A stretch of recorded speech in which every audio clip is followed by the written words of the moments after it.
Hi, this is Dennis with Second Chance Tackle. A step back in time. Dan sent me a couple of reels to work on, and one of them is this JC Higgins. It's a model 312 3104. Those 7-digit numbers are usually associated with Sears, so this reel was probably sold through Sears. This one still going. It's still going. So interestingly enough, I've had the time. I always try and look at what's going on with the reel before I go any further. This one has kind of a homemade solution, which we're going to leave in place. It was missing the spring, and I guess the spring was fashioned to go inside this. And what the individual did here was he actually decided he was going to save this button if the spring didn't work. So he actually put a little copper wire on there and attached it so that it doesn't fall off. You can see the homemade spring inside. I imagine it provides some resistance, but not total resistance. What this little attachment does, however, is it prevents this cap from going all the way through, and so you get a little bit of looseness in the spool. Now I was able to tighten it up on this side to make up for that, and overall the reel is turning. For some reason, when Dan sent this, the line guide is off, so that makes me suspicious all of the time. And we'll just do what we can do. I'll take this apart, I'll show you how it's made, and we'll show you how to service it. And I think this one's going fishing again, with or without that line guide, I'm not sure, but we'll see. So these reels were popular in the 1950s.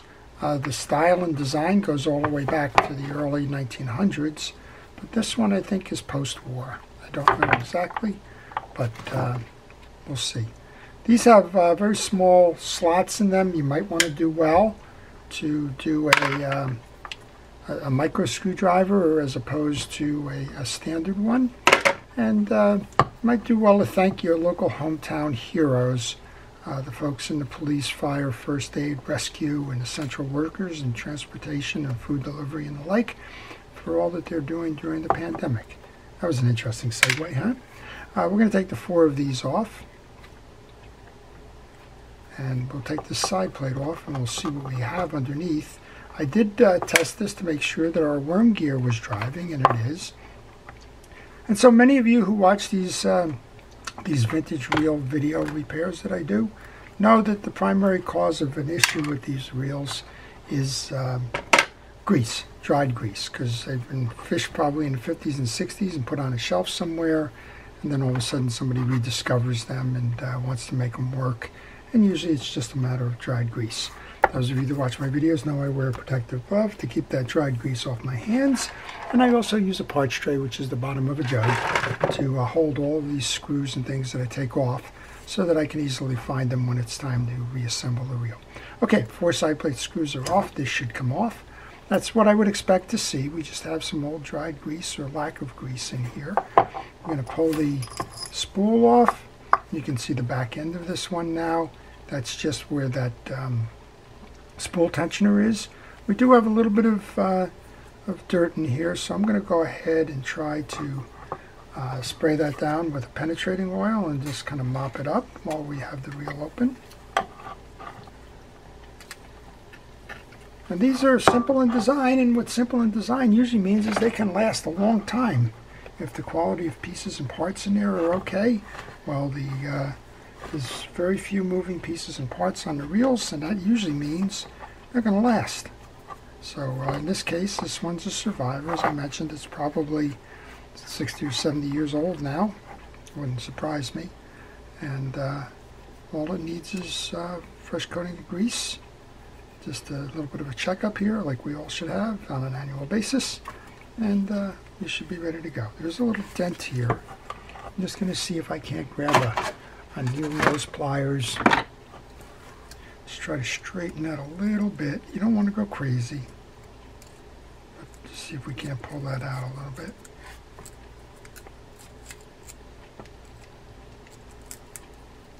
And you have to be careful with this because that line guide is going to ride on it.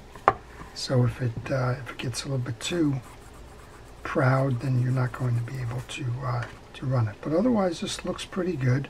I don't know who took the line guide off or why, but we're going to go ahead and try and reverse that.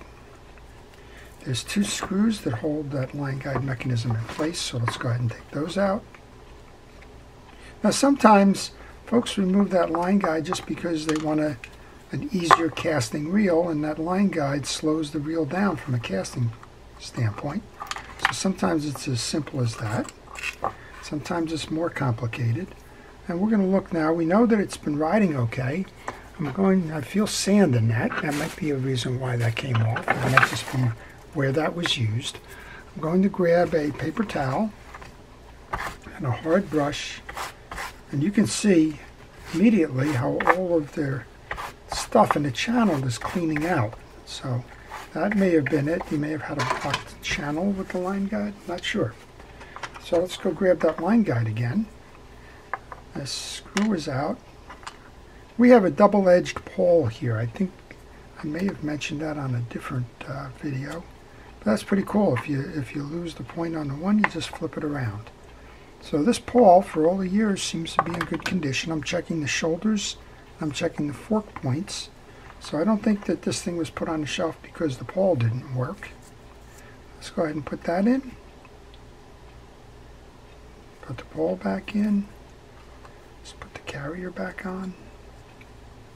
We'll test it. We'll make sure that it works properly. You can put a squirt of oil in there now. It's kind of now or later we will get around to it.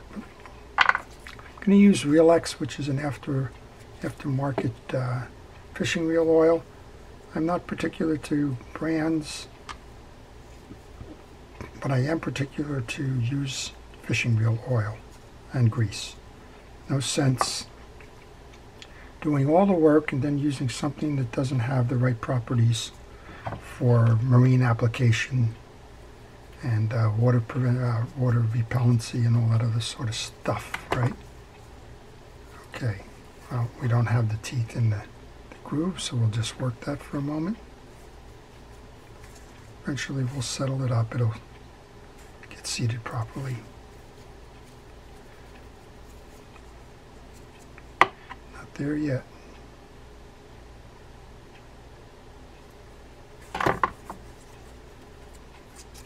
All right, let's see if, so this one's a little sticky.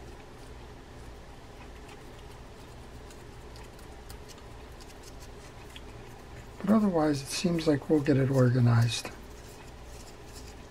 and oriented properly. Yeah, this is cleaning out the grooves is what's happening right now. As I mentioned, I felt some sand and stuff in there. I'm just going to use a little bit of penetrating oil on there. That should complete what we weren't able to get the other way. But this line guide will work fine. Okay, I wanted to do that before we reassembled, so we're going to take this off again, or at least push it down where we can get it off. We're going to go through the carrier here, put it back on, make sure that it gets seated into the groove on that top part there, and make sure that this gets seated into the carrier on the left side here. There we go. And then we have those 2 screws to hold this back in place, so let's not lose them. These are small screws.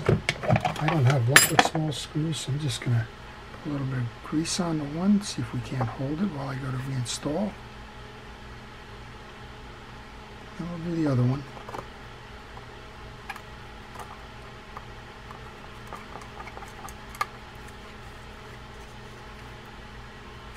So I like these reels. I kind of grew up fishing spinning reels. Never really worked these round bait casters, but I did gain an appreciation for them as I started doing the histories of these fishing reels, and I like the designs of them. They were invented by Shakespeare, William Shakespeare. And the design has been enduring and lasting. Okay, well, we're going to have to see what's going on here because we're so with a little patience and a lot of luck and just perseverance, sense of humor, all those things I tell you about, we got it to work. There you go. And you can test it, actually. You can just take this, before we go rebuild this side plate, just go give it a quick line up here. There you go. It's working. So there was a lot of dirt, grease, grind, sand, and everything else in there. A lot of accumulated stuff in the reel, and done. All right. So we're going to just get the dirt off of the spool. I'm going to go ahead and grab some fishing reel grease. In this case, it's Penn Precision reel grease. A little bit on both sides. Get your spool gear. I'll go ahead and insert that in here. And we'll go pay attention to the main gear. So we have the handle. You have two small screws here holding the gear assembly in. Again, that micro driver is probably going to be the best answer here. This is what's known as a direct drive reel. There's no drag washers in this one. There's no free spool in it. This is what's called a knuckle buster reel, in that when you turn the reel will turn backwards when you cast. There's no anti-reverse in it. It's just very simply designed. It's got a main gear that drives the spool gear, and on the back of the main gear, it's got a smaller gear that drives that level line worm gear. Should be able to push all of this out now.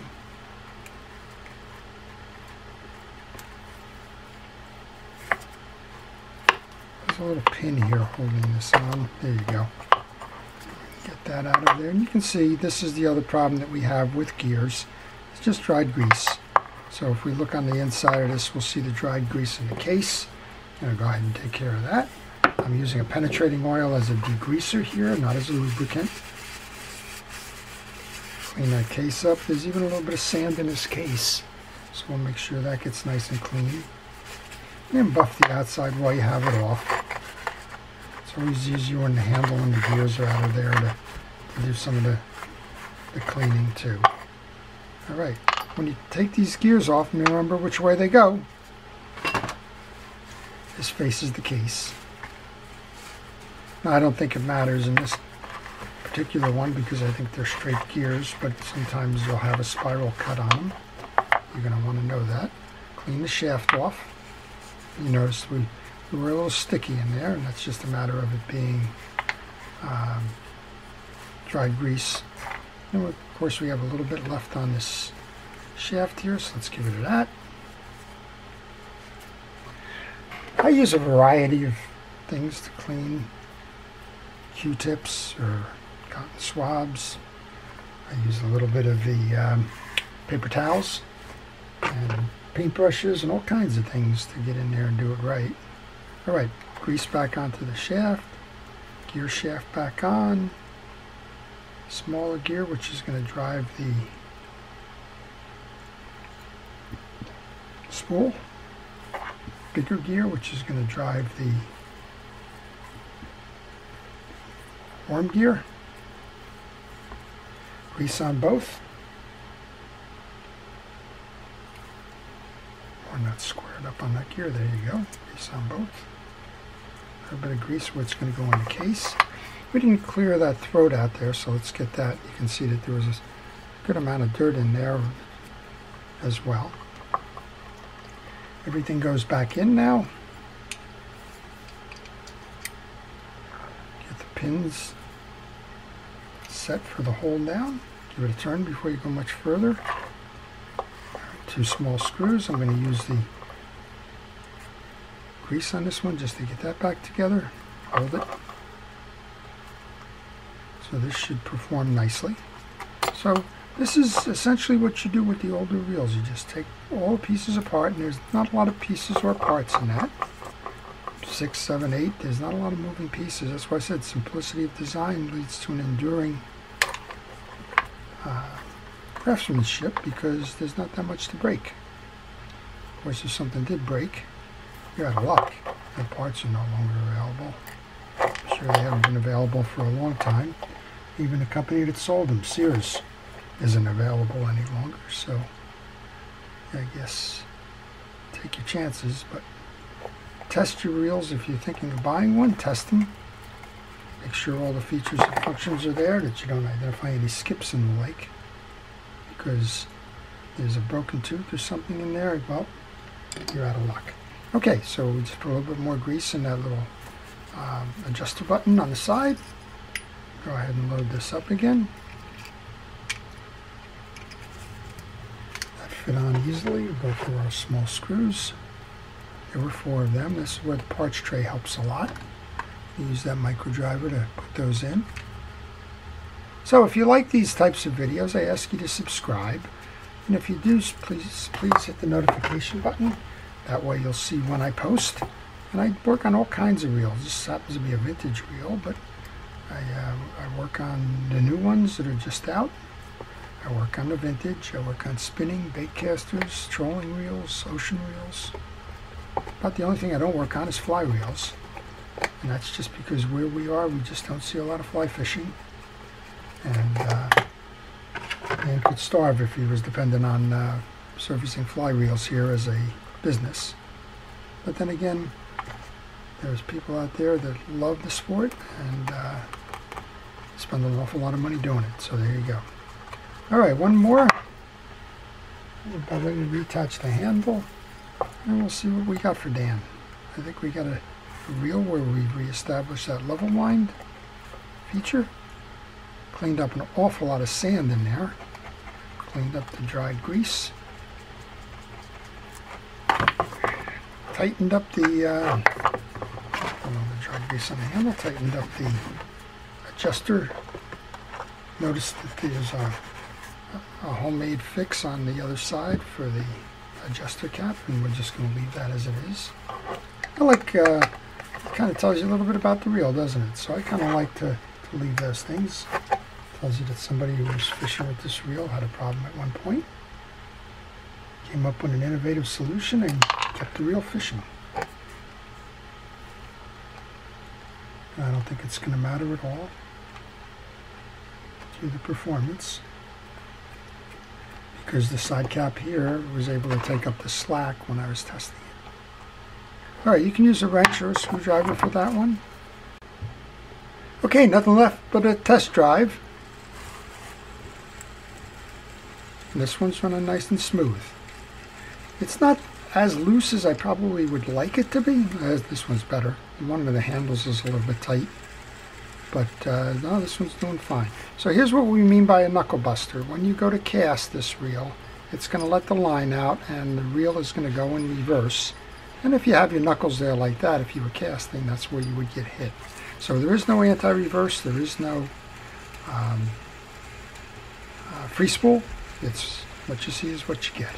All right, JC Higgins, model 312-3104, probably sold by Sears, with an innovative way not to lose your cap, and a homemade fashion spring for the spring that was lost in this. And this one is ready to go fishing again. So I hope you've enjoyed that. If you did, please like it. And again, if you'd like to see more, please subscribe. This is Dennis with Second Chance Tackle. Have a great day.